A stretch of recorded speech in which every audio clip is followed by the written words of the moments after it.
Le danger se dirige vers nous à toute vitesse. Nous ne devons pas l'ignorer. Nous devons lui faire face. Ce qui se passe en Ukraine pourrait aussi se passer ici. Réveillez-vous, cela ne s'arrête pas en Ukraine. Poutine prépare 150 000 soldats qui seront positionnés à un endroit très stratégique tout près de l'Europe. Oui, vous avez bien entendu.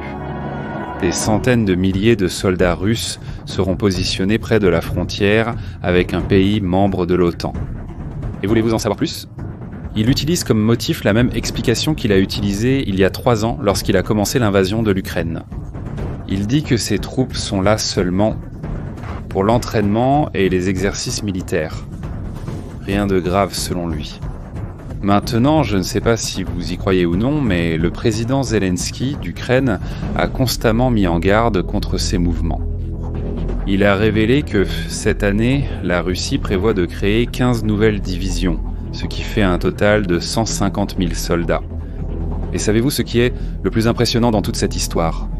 C'est plus que les armées nationales de la plupart des pays européens. Poutine semble déterminé à poursuivre ses ambitions. La preuve en est que la Russie continue d'ouvrir de nouveaux centres de recrutement militaire chaque semaine. Et ce n'est pas tout. Poutine peut se le permettre. C'est parce que les prix du pétrole sont encore assez élevés pour qu'il puisse financer son industrie de guerre tout en ignorant le reste du monde et ses opinions. Et avec cela, il prévoit d'envoyer des troupes en Biélorussie, l'un de ses principaux alliés, sous prétexte d'exercices d'entraînement. Et sachant cela, la grande question que tout le monde se pose est: ces forces russes en Biélorussie sont-elles destinées à attaquer l'Ukraine ? Eh bien, la réponse est compliquée. Peut-être oui, peut-être non.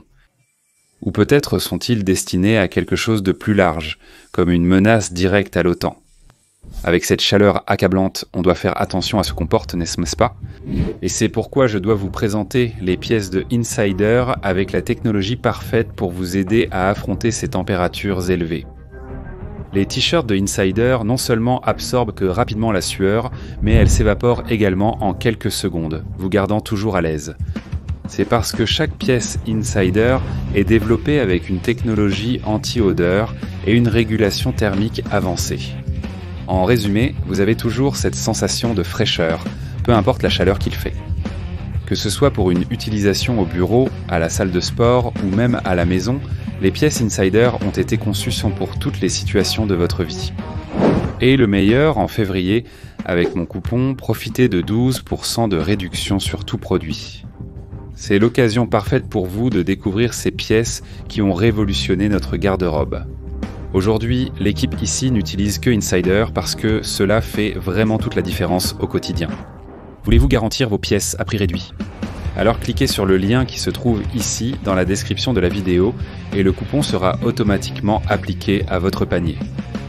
Réfléchissons ensemble. La Biélorussie partage une frontière avec 3 pays de l'OTAN, la Pologne, la Lettonie et la Lituanie. En d'autres termes, le pays est devenu une base avancée pour les opérations militaires russes. Selon Poutine et Loukachenko, le président du pays, la Biélorussie héberge désormais des armes interdites, des missiles à portée moyenne et même des armes nucléaires. Et il est assez clair à cet égard que Poutine voit la Biélorussie comme juste une autre province russe. De plus, nous devons être réalistes. Si vous viviez dans l'un de ces pays qui bordent la Biélorussie, comment vous sentiriez-vous ? Je serais probablement inquiet en pensant à ce qui pourrait être fait pour éviter que cela n'arrive. Et si la Russie décidait simplement d'envahir directement à partir de la Biélorussie, comme elle l'a fait avec la Crimée en 2014 ? Est-ce que les pays alliés répondront ? Et surtout, sont-ils préparés pour cela ? À Munich, le vice-président des États-Unis a clairement indiqué que les décennies de relations entre l'Europe et l'Amérique touchent à leur fin. À partir de maintenant, les choses seront différentes et l'Europe doit s'y habituer. On savait déjà que ça arriverait, non ? Et cela peut ne pas se produire le lendemain de la signature d'un accord de paix par Poutine, cela peut ne pas se produire le mois prochain, mais cela se produira dans les 3 à 5 prochaines années.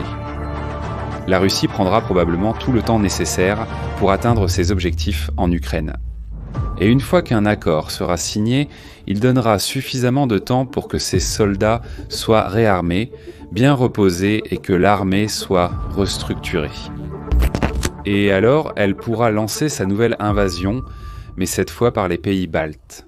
Et non, ce n'est pas juste une théorie farfelue. La Russie montre déjà un comportement hostile dans ce sens depuis un certain temps. Les Russes sont venus après la Géorgie, la Moldavie et manipulent les élections en Roumanie. Cela sans compter ce qui se passe en Ukraine. Le rêve de Poutine est en fait de reconstruire l'Empire soviétique. Il qualifie l'effondrement de l'Union soviétique de plus grande tragédie géopolitique du XXIe siècle et a clairement indiqué qu'il souhaite la reconstruire. Vous vous demandez probablement alors que peut faire l'Europe pour empêcher cela ? Et je vous réponds à cela avec une autre question. Qu'avons-nous fait tout ce temps, pendant des milliers d'années, pour empêcher toute guerre ? Eh bien, un bon début est de renforcer les défenses. Le général américain Ben Hodges l'a bien expliqué en disant « Je pense que si les Européens se sentent mal à l'aise, eh bien alors retroussez vos manches et faites quelque chose au lieu de rester à l'écart et de moraliser sur combien Trump est terrible ou combien les Russes sont mauvais, vous ne faites vraiment rien. » Si nous nous arrêtons pour analyser, les économies combinées de l'Europe sont beaucoup plus grandes que l'économie de la Russie. Il n'y a donc aucune excuse pour qu'ils fassent quelque chose à ce sujet, parce qu'en fin de compte, si l'Ukraine échoue, il y aura des millions, oui, des millions, avec un 1000 majuscule, plus de réfugiés ukrainiens entrant en Allemagne, entrant en Pologne, se répandant à travers l'Europe. Et cela provoquera un effondrement dans plusieurs pays européens qui ne sont certainement pas préparés à cela. En conséquence, les prix de l'énergie et de la nourriture vont certainement monter en flèche et affecteront l'Europe dans son ensemble. Et à cet égard, il semble que les commentaires de l'administration du président Trump et de Trump lui-même ces dernières semaines ont réveillé l'Europe. Vous voulez un exemple ? Récemment, l'Europe a annoncé un potentiel paquet d'aide de 700 milliards de dollars pour l'Ukraine. Les détails du paquet ne sont pas encore publics car il y a un facteur en jeu, les élections en Allemagne. Quoi qu'il en soit, nous avons des rumeurs qu'il y aura un paquet d'aide sans précédent arrivant en Ukraine. De plus, les pays européens prévoient à nouveau de dépenser plus d'argent pour leur défense en construisant leur défense et leurs armées. Mais ce n'est pas seulement en armant l'Ukraine que l'Europe réagit. Ils ont également décidé d'aider l'Ukraine de différentes manières et l'une des principales est d'attaquer la Russie économiquement. Comme nous l'avons déjà dit dans une autre vidéo, l'économie de la Russie est au bord de l'effondrement. L'inflation approche les 25%. Le taux d'intérêt est aussi très haut. Et tout cela est terrible pour l'économie. Pendant ce temps, la communauté d'affaires en Russie est furieuse contre la Banque centrale et contre Poutine. Parce que ce sont les dépenses militaires de Poutine qui tuent toute l'économie. Et l'inflation élevée n'est la faute de personne d'autre que Poutine.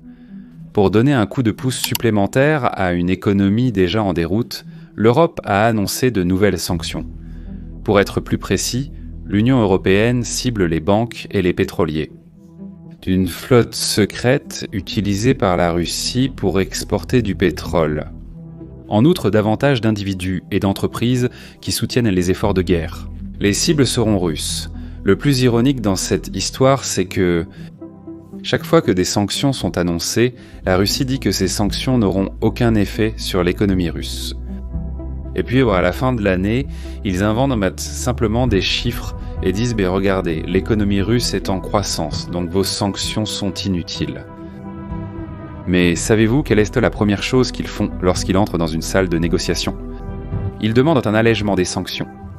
Alors, c'est l'exemple parfait de ne pas regarder ce qu'ils disent, regarder ce qu'ils font. Et chaque fois qu'ils supplient pour un allègement des sanctions. Ce qui signifie que ces sanctions font vraiment mal et nuisent à l'économie russe en ce moment même.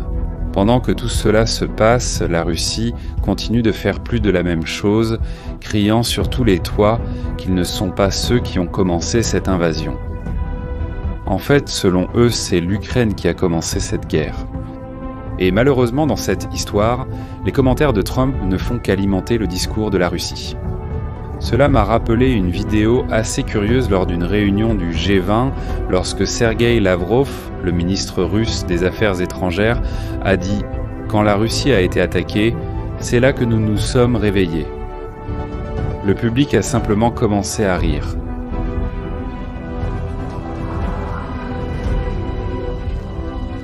Après avoir entendu ces absurdités, mais savez-vous quelle est la partie triste de tout cela ? Le gouvernement des États-Unis semble être d'accord avec cette idée. Lorsqu'on a demandé à l'assistant à la sécurité nationale de Trump, Mike Waltz, qui était à blâmer pour avoir commencé cette guerre, il a donné une réponse Inattendu. Passé. plusieurs minutes à répondre à la question, et n'a pas dit le mot Russie une seule fois. Mais heureusement, toute cette incertitude des États-Unis a mis l'Europe en alerte. Et maintenant, les Européens ont commencé à bouger leurs pièces sur cet échiquier. Mais c'est quelque chose qu'ils auraient tant dû faire il y a longtemps. Le monde occidental doit comprendre à qui il a affaire. Comme le dit le vieux dicton romain, si vous voulez la paix, préparez-vous à la guerre. Si vous avez aimé cette vidéo, n'oubliez pas de laisser votre like, de vous abonner à la chaîne et d'activer les notifications pour ne pas manquer nos prochains contenus. Merci beaucoup d'avoir regardé et à la prochaine vidéo.